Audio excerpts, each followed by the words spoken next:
Good evening friends, आप सभी का स्वागत है अपने यूट्यूब चैनल रमन सिन्हा के साथ। तो ये मेरा 16वां सीरीज जो चल रहा है ग्रुप डी का स्पेशल डिस्कशन के लिए, जिनका एग्जाम 17 अगस्त 2022 से शुरू होने वाला है, वो हमारे वीडियो को देखिए, लाइक करें, सब्सक्राइब करें। उनको फायदा मिलेगा। जब वो एग्जाम में जाएंगे तो उनका जीके और जीएस में कोई कंफ्यूजन नहीं होगा, क्योंकि उनको ये पता ही नहीं क्वेश्चन कहाँ से आ रहा है, क्वेश्चन का पैटर्न क्या है, क्वेश्चन का ट्रेंड क्या है, क्वेश्चन किस सेक्शन को टच कर रहा है। तो मैंने उसी पर वीडियो बनाया जो कि काफी बेनिफिट होगा। आप देखें और आपको पता लग जाएगा कि दिखने के बाद से कि आपका जीके और जीएस लेवल में कितना सुधार हुआ। तो डायरेक्ट हम चलेंगे, बात नहीं करेंगे। डायरेक्ट क्वेश्चन पूछा है प्रीवियस क्वेश्चन में, उससे देखेंगे एक क्वेश्चन से हम कैसे 5-6 क्वेश्चन आपका तैयार कराते हैं और आपके जीएस लेवल को बूस्ट करते हैं। एक क्वेश्चन पूछा प्रीवियस में, जनगणना किस सूची में आता है? तो जनगणना जो होता है संघ सूची में आता है। तो संघ सूची क्या है? जिसपे केंद्र कानून बनाती है, ठीक है। फिर बोलेगा पुलिस, पुलिस किसके सूची में आता है? तो पुलिस जो है, पुलिस सेवा, वो राज्य सूची में आता है, उस पर राज्य कानून बनाती है। फिर कहेगा कि ठीक है, समवर्ती सूची पे क्या है? केंद्र और राज्य दोनों का मिलकर एक कानून बनता है। तो सूची कितने हैं? 3 है, संघ सूची, राज्य सूची, समवर्ती सूची। एक क्वेश्चन ये हो गया। फिर आपसे दूसरा क्वेश्चन, आपको पता है कि इसके रिलेटेड क्वेश्चन क्या पूछ सकता है? नहीं तो मैं बता रहा हूँ। दूसरा क्वेश्चन ये पूछ सकता है, सूची कहाँ से लिया गया? तो ऑस्ट्रेलिया से लिया गया। सूची कहाँ से लिया गया? ऑस्ट्रेलिया से। तो हमने क्या किया, एक क्वेश्चन पूछा, 3-4 क्वेश्चन आपको चर्चा करवा दी। फिर नेक्स्ट क्वेश्चन पूछा है, आर्टिकल से पूछा है, भारत का संविधान अनुच्छेद 1 को क्या कहा है? राज्यों का संघ कहा गया। जब एक पढ़ेंगे इसके पहले आप क्या क्या पूछ सकते हैं? 40 किससे संबंधित? ग्राम पंचायत संगठन। ग्राम पंचायत संगठन किसमें? अनुच्छेद 40 में। फिर 356 किससे संबंधित है? राष्ट्रपति शासन से। आर्टिकल के सेक्शन बोलेंगे। फिर 352 किससे संबंधित है? राष्ट्रीय आपात से, जिसमें राष्ट्रपति की जो है आपात लगाता है। और 360 में क्या है? वित्तीय आपात है, जिसमें राष्ट्रपति वित्तीय आपात लगाता है अपने देश में, ठीक है। और अब क्या पढ़ सकते हैं? बोल सकते हैं कि भारत में एक राष्ट्रपति पद होगा, कौन सा अनुच्छेद में है? तो अनुच्छेद 52 में भारत में एक राष्ट्रपति पद होना चाहिए। 54 में क्या है? राष्ट्रपति पद, राष्ट्रपति का निर्वाचन है, चुनाव है। तो ये राष्ट्रपति के बारे में मैंने चर्चा कर लिया। प्रीवियस वीडियो में जाकर देखिए, मैंने पूरा आर्टिकल्स का जैसे क्वेश्चन है, वो एक टॉपिक से लगभग 10 क्वेश्चन का आर्टिकल्स का मैंने अनुच्छेद तैयार करवा दिया। तो आप जाकर देखिए प्रीवियस वीडियो। चलते आगे। क्वेश्चन पूछा है, मछली के यकृत में कौन सा विटामिन पाया जाता है? मछली की यकृत में विटामिन डी पाया जाता है। अब विटामिन डी पढ़ रहे हैं, इसके पहले क्या क्वेश्चन हो सकता है? आपको पता है कि मॉर्निंग शिफ्ट में ये पूछ लिया तो इवनिंग शिफ्ट में क्या पूछेगा, या कल होके क्या पूछेगा? इसके पहले क्वेश्चन मैं बता रहा हूँ। विटामिन डी के बारे में पूछ सकता है आपसे क्या? विटामिन डी का खोज किसने किया? तो हॉपकिंस ने किया। विटामिन डी का खोज किसने किया? हॉपकिंस ने, ठीक है। एक क्वेश्चन ये है। फिर आपसे पूछ सकता है, विटामिन सी का खोज किसने किया? तो हॉलकट ने किया। विटामिन सी का खोज किसने किया? हॉलकट ने। फिर क्या पूछ सकता है विटामिन से? ए और बी का खोज किसने किया? मैकुलन ने। विटामिन ए और बी का खोज किसने किया? मैकुलन ने, ठीक है। फिर आपसे क्या पूछ सकता है, विटामिन का खोज किसने किया? तो विटामिन का खोज फंक ने किया। फंक। तो मैंने क्या बताया आपको, विटामिन से 5-6 क्वेश्चन बता दिए। विटामिन का खोज फंक ने किया, विटामिन ए बी का खोज मैकुलन ने किया, विटामिन सी का खोज हॉलकट ने किया, विटामिन डी का खोज हॉपकिंस ने किया। फिर पूछ सकता है, विटामिन बी और सी किसमें घुलनशील है? तो बी और सी जो है वो जल में घुलनशील है। विटामिन बी और सी किसमें घुलनशील है? किसमें घुल जाता है? जल में। फिर आपसे क्या पूछ सकते हैं इसके पहले? आपको पता है? नहीं, वही बता रहा हूँ। ए डी ई के विटामिन किसमें घुलनशील है? वसा में। वसा में ये घुल जाते हैं। इतना मैंने आपको चर्चा करा दिया विटामिन से रिलेटेड क्वेश्चन, जो कि आपको डायरेक्ट एग्जाम बेनिफिट मिलेगा। तो एक साथ मैंने चर्चा करा, एक ही जगह चर्चा करा है, जिससे कि आपका कंफ्यूजन दूर है। फिर नेक्स्ट चलते हैं। पूछे तुलबुल परियोजना किस नदी पे है? तुलबुल परियोजना कौन सी नदी पे है? तो झेलम नदी पे। पिछले वीडियो में मैंने चर्चा किया था, पेरियार नदी कहाँ बहती है? केरल में बहती है, ठीक है। तो इस नदी के टॉपिक से क्वेश्चन आता है, इसको पढ़ के जाइएगा। फिर नेक्स्ट क्वेश्चन पूछा है, क्षुद्र ग्रह किसके किसके बीच में देखे जाते हैं? जो क्षुद्र ग्रह मंगल और बृहस्पति के बीच में देखे जाते हैं। इससे क्वेश्चन क्या क्या बन सकता है बताइए? मंगल कहेगा, मंगल को क्या कहते हैं? लाल ग्रह कहते हैं, ठीक है। नीला ग्रह किसे कहते हैं? तो पृथ्वी को कहते हैं, ठीक है। सबसे बड़ा ग्रह कौन सा है? बृहस्पति है। फिर आपसे क्वेश्चन क्या पूछ सकता है? शनि का उपग्रह का नाम बताए। शनि का उपग्रह का नाम टाइटन है। फिर आपसे पूछ सकता है, फिबोस और डीमोस किसका उपग्रह है? तो मंगल का है। तो एक क्वेश्चन से मैंने 5-6 क्वेश्चन आपका तैयार करवा दिए, जो कि अगर पूछेगा शिफ्ट वाइज तो यही से पूछेगा, यही क्वेश्चन का ट्रेंड होगा, पैटर्न होगा। फिर नेक्स्ट करेंगे। पूछा है कि मानव शरीर का टेम्परेचर कितना होता है सेल्सियस में? तो पता ही आपको 37 डिग्री सेल्सियस मानव शरीर का टेम्परेचर होता है, जबकि फॉरेनहाइट पे कितना होता है? 98.6 98.6 फ़ारेनहाइट होता है, ठीक है। फिर आपसे पूछ सकता है, नेक्स्ट क्वेश्चन जो पूछा है उसकी पहले क्वेश्चन देखते हैं। देखिए महात्मा गांधी का टॉपिक एक क्वेश्चन हमेशा टच करता है, कोई भी एग्जाम देख लीजिए महात्मा गांधी से क्वेश्चन आता है क्या। इसमें पूछा है महात्मा गांधी ने भारत छोड़ो आंदोलन कब शुरू किया, तो 8 अगस्त 1942 को। इसके पहले क्वेश्चन क्या क्या बन सकता है, महात्मा गांधी के इर्द गिर्द क्वेश्चन जो आ सकता है, बस वो सब सोचिए। क्वेश्चन ये हो सकता है 1924 का बेलगामी अधिवेशन की अध्यक्षता महात्मा गांधी ने किया। 1924 का बेलगामी अधिवेशन की अध्यक्षता किसने किया, महात्मा गांधी, एक क्वेश्चन। फिर महात्मा गांधी दूसरा क्वेश्चन क्या बन सकता है 1920 में महात्मा गांधी ने असहयोग आंदोलन कब शुरू किया, 1920 में। फिर आप क्वेश्चन तीसरा महात्मा गांधी से क्या बना सकते हैं, 1922 में महात्मा गांधी ने कौन सा आंदोलन समाप्त कर दिया, तो 5 फरवरी 1922 को महात्मा गांधी ने असहयोग आंदोलन समाप्त कर दिया। किस लिए कर दिया, चौरा चौरी कांड। चौरा चौरी कांड कहाँ हुआ था, गोरखपुर में। गोरखपुर के आसपास एक जगह है चौरा चौरी, वहीं पे उस कांड के बाद महात्मा गांधी ने असहयोग आंदोलन बंद कर दिया। फिर महात्मा गांधी क्वेश्चन क्या आ सकता है 1930 सवर्णीय आंदोलन किसने शुरू किया, महात्मा गांधी ने। कब शुरू किया, 1930 में। फिर क्या क्वेश्चन आ सकता है महात्मा गांधी के बारे में, देखिए बहुत सारे क्वेश्चन महात्मा गांधी के बारे में। 1931 गांधी इरविन समझौता कब हुआ, 1931 में। गांधी इरविन समझौता कब हुआ, 1931 में। फिर ये तो समझौता के बारे में बोल दिए महात्मा गांधी के बारे में। अब पत्रिका के बारे में देख लेते हैं। हरिजन सेवक संघ की स्थापना किसने की, तो महात्मा गांधी ने की। फिर बोले युगांतर पत्रिका, युगांतर, ये युग ऐसे करके पत्रिका है, किसने शुरू किया, महात्मा गांधी। फिर बोला इंडियन ओपोनियन पत्रिका किसने शुरू किया, इंडियन ओपोनियन, इंडियन ओपोनियन, इंडियन ओपोनियन पत्रिका महात्मा गांधी ने शुरू किया। कहाँ शुरू किया, दक्षिण अफ्रीका में रहते हुए 1915 में शुरू किया था, ठीक है।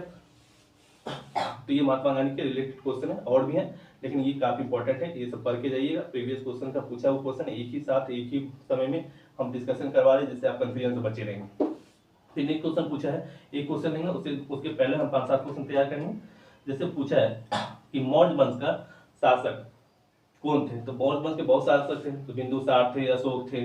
तो आपसे यहाँ क्वेश्चन क्या क्या बन सकता है, देखिए अशोक के बारे में तो पढ़ेंगे। कहेगा अशोक ने जो कलिंग युद्ध लड़ा था किस नदी के किनारे लड़ा था, तो दया नदी, ठीक है क्वेश्चन। फिर बोल सकते हैं कि अशोक जो है कौन से धर्म को अपनाया, बौद्ध धर्म को। फिर आपको क्वेश्चन ये पूछ सकता है अशोक ने जो कलिंग युद्ध लड़ा था वो कहाँ पड़ता है, उड़ीसा में पड़ता है। फिर नेक्स्ट क्वेश्चन क्या हो सकता है, अशोक ने जो युद्ध को जीता था वो कौन सा शिलालेख में वर्णित है, शिलालेख 13 में अशोक ने जो युद्ध जीता था उसका वर्णन किसमें है, शिलालेख 13 में।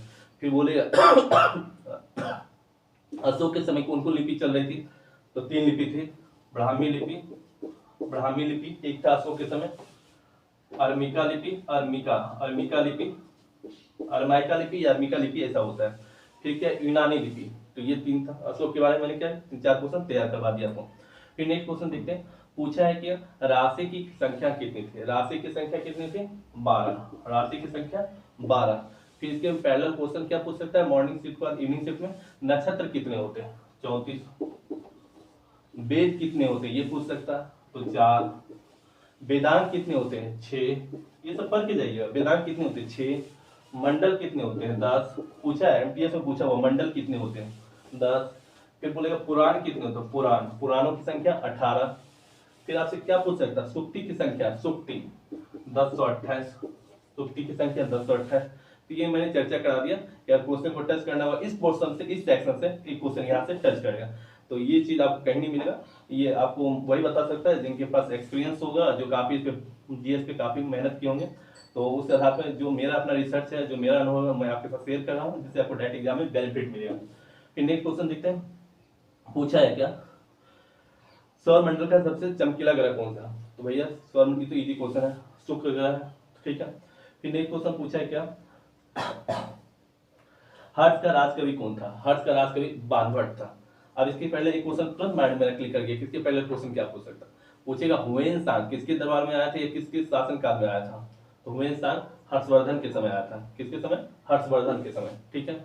फिर आपसे नेक्स्ट पूछ सकता है हर्षवर्धन और पुलकेशिन द्वितीय का, देखिए डायरेक्ट हर्षवर्धन बोले तो 3-4 कुछ मेरे माइंड में घूम रहा है, तो मैं आपके साथ शेयर कर रहा हूँ। हर्षवर्धन और पुलकेशिन द्वितीय का जो युद्ध हुआ था कौन सी नदी के किनारे हुआ था, तो नर्मदा नदी, ठीक है, ये क्वेश्चन हो गया। फिर नेक्स्ट क्वेश्चन चलते हैं, मैंने कल प्रीवियस वीडियो में चर्चा भी किया था, फिर सब चर्चा करें, रोम शहर किस नदी किनारे बसा हुआ है, तो रोम शहर टाइबर नदी के किनारे बसा हुआ है। तो पहले तो ये पता होना चाहिए रोम शहर है कहाँ, इटली की राजधानी रोम है, कमेंट करके बताइए, इटली की राजधानी रोम है, ठीक है। फिर आपसे इटली की मुद्रा क्या है ये पूछ सकता है, तो लीरा है। इटली के इटली के वर्तमान प्रधानमंत्री कौन है, मारियो द्राघी है। तो इटली के बारे में जैसे हम टच किए, एक वर्ड को टच किया उससे 3-4 क्वेश्चन आपका तैयार करवा दिए। फिर नेक्स्ट क्वेश्चन है ये चर्चा किया था कल, फिर से हम चर्चा कर लेते हैं जो नहीं जुड़े होंगे उनके लिए। पूछा है क्या, इंडिया हाउस कहाँ है, इंडिया हाउस कहाँ है, तो लंदन में। इंडिया हाउस कहाँ है, लंदन में है, ठीक है। इसकी स्थापना किसने किया था, श्यामजी कृष्ण वर्मा ने किया था, 1904 से 5 के बीच में किया था। इंडिया हाउस कहाँ है, लंदन में। इसके पैरेलल क्वेश्चन क्या बन सकता है, भारत भवन कहाँ है, कहाँ, भोपाल में। भारत भवन कहाँ है, भोपाल में है, ठीक है। फिर आपके पूछा है लोधी वंश का अंतिम शासक कौन था। देखिए लोधी वंश का अंतिम शासक इब्राहिम लोधी था। फिर आपके इससे पैरेलल 3 क्वेश्चन और तैयार कर सकते हैं, लोधी वंश के संस्थापक कौन थे, तो बहलोल लोधी। बहलोल लोधी वंश के संस्थापक कौन थे, बहलोल लोधी। और अंतिम इब्राहिम लोधी। ठीक है, अपनी राजधानी आगरा स्थानांतरित किया था कौन सा लोधी वंश का शासक था, सिकंदर लोधी। तो लोधी के बारे में मैंने 3 क्वेश्चन आपको बता दिए, जो कि एग्जाम में टच करना होगा इस सेक्शन को, यहाँ से यही टच कर सकता है। फिर आपसे नेक्स्ट पूछा है इंग्लैंड का प्रथम प्रधानमंत्री कौन था। देखिए जैसे हम ये क्वेश्चन पढ़े मेरे माइंड में 3-4 क्वेश्चन घूम रहा है जो आपके साथ शेयर करें कि इसका क्वेश्चन का पैटर्न यही होगा, पूछेगा। इसमें पूछा इंग्लैंड का प्रथम प्रधानमंत्री कौन था, तो रॉबर्ट वालपोल। दूसरा क्वेश्चन क्या हो सकता है आपको पता है, मैं बताता हूँ। जो प्रीवियस क्वेश्चन है, आज क्वेश्चन है वो डायरेक्ट मेरे माइंड में घूम रहा है, ये बताता हूँ। द्वितीय विश्व युद्ध के समय इंग्लैंड के प्रधानमंत्री कौन थे, Winston Churchill. Winston Churchill, Winston Churchill. द्वितीय विश्व युद्ध समय इंग्लैंड प्रधानमंत्री विंस्टन चर्चिल। ठीक है, भारत आने वाला पहला प्रधानमंत्री कौन थे, क्लाइमेट इटली या आइजनहोवर, बताइए कमेंट करें, क्लाइमेट इटली। ठीक है, नेक्स्ट क्वेश्चन है जो पूछा वो क्वेश्चन है, उसका एक क्वेश्चन लेके होते हैं। पूछा रूसी क्रांति कब हुई। देखिए जो क्रांति पढ़ेंगे 3 क्वेश्चन यहाँ तुरंत पढ़ लेंगे। रूसी क्रांति कभी 1917 में, ठीक है। फिर बोलेगा ठीक रूसी क्रांति 1917 में। चीन की लाल क्रांति कब हुई, 1949 में। चीन की लाल क्रांति कब हुई, 1949 में। फिर पूछ सकता फ्रांस की क्रांति कब हुई, 1789 में। ये थोड़ा देख लेंगे लेकिन मेरी समझ सही है, देख लेंगे। फ्रांस क्रांति कब हुई, 1789 में। ठीक है, क्रांति एक क्वेश्चन पूछा मैंने, उसके पहले 3 क्वेश्चन आपको एक साथ चर्चा करके दे दिया। फिर नेक्स्ट क्वेश्चन है भारत में बैंकों की पहली बार राष्ट्रीयकरण कब हुआ। देखिए भारत बैंकों की पहली बार राष्ट्रीयकरण 1969 ईस्वी में हुआ। कब हुआ, 1969 में। अब बैंक के बारे में पढ़ रहे थे, 3-4 क्वेश्चन यहाँ से पढ़ सकते हैं। क्या बैंक में UTI bank, unit trust of India, इसका full form unit trust of India, कब स्थापना हुआ, 1964 में। ठीक है, यूटीआई बैंक की स्थापना कब हुई थी, 1964 में। फिर आप दूसरा क्वेश्चन पूछ सकता है कि सेडबी की स्थापना कब हुई, SIDBI small industrial development bank of India, 1990 में। तो ये क्वेश्चन है। फिर देखते हैं पूछा है विश्व बैंक का मुख्यालय, कल ही बता दिया, कल के वीडियो में देख लीजिए, मैंने इसका पूरा चर्चा कर दिया। तो जो रिपीटेशन है उसको हम छोड़ के चलेंगे क्योंकि टाइम आप लोग के पास भी कम है, तो हम ज़्यादा से ज़्यादा क्वेश्चन लेने की कोशिश करेंगे जिससे कि आपको फायदा मिल जाए। तो नेक्स्ट क्वेश्चन जो पूछा है लॉर्ड डलहौजी के बारे में। पीडब्ल्यूडी किसका देन है भारत में, तो Lord Dalhousie. PWD Lord Dalhousie. फिर लॉर्ड डलहौजी के समय क्या होता है, 1853 में मुंबई से थाने के बीच में पहली रेलगाड़ी चलाई गई थी। ठीक है, इसके पहले क्वेश्चन आप ये पढ़ सकते हैं सती प्रथा हटाने वाला governor general Lord William Bentinck, 1929 में। ठीक है, फिर नेक्स्ट क्वेश्चन चलते हैं। जो क्वेश्चन पूछा है लोकसभा में किसी विधेयक को धन विधेयक के रूप में कौन प्रमाणित करता है। देखिए लोकसभा में कोई विधेयक धन विधेयक है या नहीं, ये लोकसभा अध्यक्ष निर्धारित करता है। तो इसके ये हो गया। आप इसके पहले क्वेश्चन ये कर सकते हैं संसद किसमें है, संसद जो है 79 आर्टिकल, कौन सा आर्टिकल, 79 में। राज्यसभा कौन सा आर्टिकल में है, राज्यसभा 80 में। लोकसभा कौन सा आर्टिकल में है, 81 में। तो संसद किसमें है, अनुच्छेद 79 में। राज्यसभा अनुच्छेद 80 और लोकसभा अनुच्छेद 81। फिर लोकसभा का विघटन पढ़ सकते हैं, इसके पहले पढ़ना चाहते हैं तो 85 में। ठीक है, फिर आप ये पढ़ सकते हैं संविधान में संशोधन कौन सा आर्टिकल में, 368। संविधान में संशोधन 368 में। तो ये क्वेश्चन है, कुछ 3-4 क्वेश्चन और बचे हैं उसको खत्म करेंगे इसी के साथ। 3-4 क्वेश्चन में जो पूछा हुआ बहमनी राजाओं की राजधानी कहाँ थी। बहमनी राजाओं की राजधानी गुलबर्गा, गुलबर्गा जो कर्नाटक साइड में पड़ता है, तो गुलबर्गा। अब इसको पढ़ लेते, इसके क्वेश्चन और पढ़ सकते क्या, पूछ सकता है चोल वंश की राजधानी कहाँ थी, तो तंजौर। चोल वंश की राजधानी कहाँ थी, तंजौर, ये पढ़ लेंगे। फिर इसके पहले एक क्वेश्चन और पढ़ सकते हैं, यादव वंश की राजधानी कहाँ थी, तो देवागिरी। यादव वंश की राजधानी कहाँ थी, देवागिरी। ठीक है, तो एक क्वेश्चन पढ़े, उसके साथ पहले मैंने 3 क्वेश्चन बता दिए जो कि आपको डायरेक्ट एग्जाम में कंफ्यूजन से बचाएगा और ज्यादा से ज्यादा आप अटेम्प्ट कर पाएंगे। फिर नेक्स्ट क्वेश्चन पूछा है राज्यसभा का पदेन अध्यक्ष क्या कहलाता है, तो राज्यसभा का पदेन अध्यक्ष उपराष्ट्रपति कहलाता है। ठीक है, एक क्वेश्चन पूछा, इसके पहले 3 क्वेश्चन मैं तैयार करवा देता हूं आपको। पूछ सकता है भारत में जब राष्ट्रपति का पद खाली हो तो उपराष्ट्रपति राष्ट्रपति की तरह कार्य करेगा, कौन से आर्टिकल में है, 65 में। अगर राष्ट्रपति का पद खाली है तो उपराष्ट्रपति राष्ट्रपति के अनुसार कार्य करेगा, कौन से आर्टिकल में है, 65। फिर बोलेगा कि आर्टिकल 63 क्या है, तो भारत में कोई उपराष्ट्रपति पद होना चाहिए, वो आर्टिकल 63 में उल्लेखित है। ठीक है, तो मैंने एक क्वेश्चन से 2-3 क्वेश्चन करवा दिया जो कि इंपॉर्टेंट है। फिर देखते हैं लास्ट 2 क्वेश्चन है, पूछा है क्या, मैंने इसको बता दिया। भारत में प्रथम स्वर्ण मुद्राएं किसने चलाए, भारत में प्रथम स्वर्ण मुद्रा यूनानियों ने चलाए, यूनानी। ठीक है, तो फिर इसके क्वेश्चन और पूछ सकता है सर्वाधिक सोने के सिक्का किसने चलाया, तो बताइए कमेंट करके सर्वाधिक सोने की सिक्का किसने चलाया, ये पूछ सकता है। फिर नेक्स्ट क्वेश्चन जो है पूछा है क्या, बाबरनामा के लेखक कौन है, तो बाबर, सर मैंने चर्चा कर लिया, अगली चर्चा के जानिए। बाबरनामा के लेखक बाबर, अकबरनामा का अबुल फैजल, और ये हुमायूंनामा के लेखक गुलबदन बेगम। ठीक है, लास्ट 1-2 क्वेश्चन और भी है जो देख लेते हैं, जो इम्पोर्टेंट लग रहा है, जिसपे कुछ बताया जा सकता है आपको। पूछा है क्या, लोकसभा में किसी विधेयक को धन विधेयक के रूप में, ये मैंने जस्ट चर्चा कर दिया था। पूछा है क्या, मुद्रा राक्षस के लेखक कौन थे, मुद्रा राक्षस के लेखक विशाखा दत्त थे, कौन थे, विशाखा दत्त, ये पूछ सकता है। तो ये याद रखिएगा। हर्षचरित के लेखक कौन थे, ये भी याद रखिए, हर्षचरित, हर्षचरित के लेखक कौन थे, बाणभट्ट, हर्षचरित के लेखक बाणभट्ट। मुद्रा राक्षस के लेखक विशाखा दत्त, ये याद रखेंगे। फिर पूछ सकता है मेगास्थनीज ने कौन सी पुस्तक लिखी थी, इंडिका, मेगास्थनीज ने कौन सी पुस्तक लिखी थी, इंडिका। तो ये आज के लिए हम इतना है। जो अभी तक, फिर से बोल रहे हैं लास्ट में कि जो अभी तक वीडियो नहीं देखे, जिनका भी एग्जाम 17 अगस्त 2022 से शुरू हो रहा है फर्स्ट फेज में, वो वीडियो को देखें। वीडियो के देखने के बाद उनको ये पता चल जाएगा क्वेश्चन का पैटर्न क्या है। मुगल काल से क्वेश्चन आ रहा है, खेल से आ रहा है, राजधानी से पूछ रहा है, साउथ के क्वेश्चन को टच कर रहा है, नदी के क्वेश्चन को टच कर रहा है, उनको एक आइडिया मिल जाएगा और वो कम समय में अपनी जीएस में अच्छा कर सकते हैं और एग्जाम में जाके अच्छे से जीके और जीएस के क्वेश्चन को अटेम्प्ट कर सकते हैं और नंबर अच्छा पा सकते हैं, जिनसे उनकी सिलेक्शन की संभावना बढ़ जाएगी। तो अभी तक जो लाइक नहीं की चैनल को, वो लाइक कर ले, सब्सक्राइब कर ले और पूरे वीडियो को देख ले। 10-15 मिनट का वीडियो है, वो देखने से अपने जीएस लेवल को बूस्ट कर सकते हैं। ये मौका बार बार नहीं आएगा, कंपटीशन अच्छा है इस बार, आप जाइए और अच्छे से ग्रुप डी का पेपर दीजिए, ये मेरी शुभकामनाएं है। तो लेकिन उसके लिए क्या, आप खाली हाथ मत जाइए, पढ़ के जाइए, अच्छे से एनालिसिस करके जाइए, क्वेश्चन का अटेंड क्या रहा था। तो धन्यवाद आपके लिए।